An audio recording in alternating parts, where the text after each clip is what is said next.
گئے تھے اور سب بھائیوں کے ساتھ ایک گولی تھی، وہ پکا خوراک کا، چاول کا. ہم راستے میں میرے خیال میں روڈ جو ہے نا 8-10 جگہوں پہ پٹا ہے. تو جس راستے سے ہم جا رہے تھے وہاں پہ پانی جو ہے نا یہاں تک تھی. بعض جگہوں پہ ہمارے پاؤں بھی نہیں لگتی تھی زمین کے اوپر. ہم تیر کے گئے ہیں آگے. اس سے آگے ایک گاؤں تھا، ہم وہاں پہ لوگوں سے ملے. اس میں ایک شخص آئے، اس نے کہا کہ یہاں پر جو ہے نا 4 دن ہوئے ہیں ہم نے کھانا نہیں کھایا.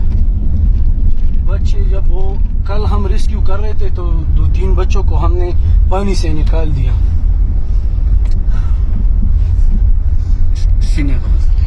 2-3 بچوں کو ہم نے پانی سے نکال.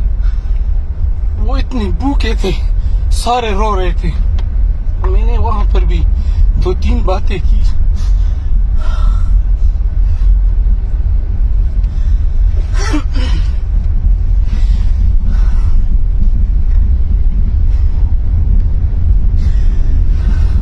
بس وہاں جب ہم پہنچ گئے تو 4 خاندان ایسے تھے کہ اس کے پاس کچھ بھی نہیں تھا، کپڑے بھی نہیں تھے، خواتین کے ساتھ بھی، اور اس کے کپڑے بھی پھٹے تھے، سب خواتین کے.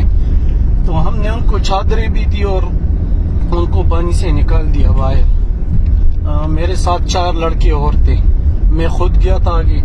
ان کو نکال کے پھر ہم جب باہر آ گئے تو وہ خواتین ہمیں اتنی دعائیں دے رہے تھے. اس سے آگے آج ہم گئے ہیں. یہ بھائی بھی ہمارے ساتھ تھا. جب ہم آگے چلے گئے تو راستہ اتنا خراب تھا کہ بھائیوں کے پاؤں میں ابھی بھی چالے ہیں، سب بھائیوں کے پاؤں میں.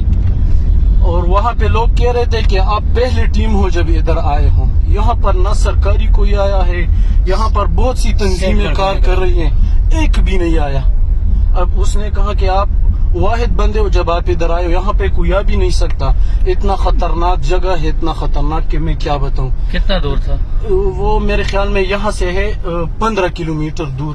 اس جگہ سے 15 کلومیٹر. اور آپ پیدل گئے تھے؟ ہم پیدل گئے تھے، گاڑی نہیں جا سکتی ادھر. اور پانی میں گئے تھے، تیر کے گئے تھے. اللہ کے فضل کرم سے 13 بھائی تھے ہم. تو باقی آپ جگہ دیکھ لیں گے کہ کیا ہے. ٹھیک ہے.